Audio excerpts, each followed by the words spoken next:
Hello my friends and welcome to another Tuesday of tutorial. I am Leonardo Perez Nieto and today we will draw a flying hawk. We begin with a curving line for the back. On this side will be the tail and here the neck and the head, like so. The large wing will arrive to here.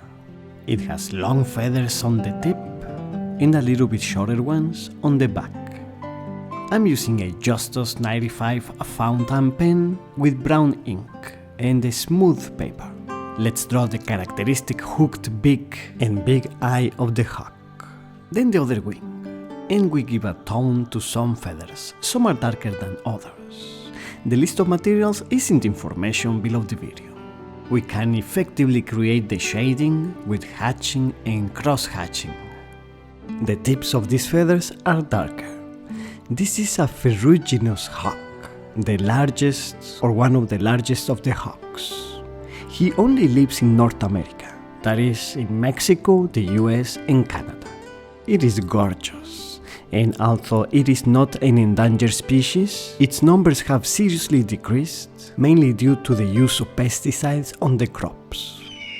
He has light colored feathers on the lower side, that is on the chest and on the lower side of the wings, and a reddish brown or rust color on most of the rest. And that is why he's named Ferruginous hawk, from the Latin ferrugin, meaning the color of the rusted iron. Of course, the lower side of the wing, as it is catching the shade, it looks darker, even though, as I told you, the feathers are fairly light. I really love drawing and sketching with a fountain pen. Especially if used on smooth paper, it just glides. It is a pleasure.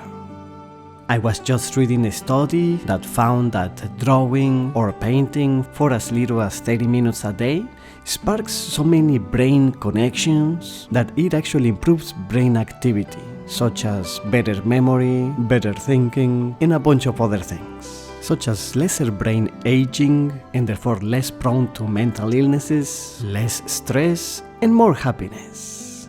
So my dear kids, young and old, let's draw daily. Excelente!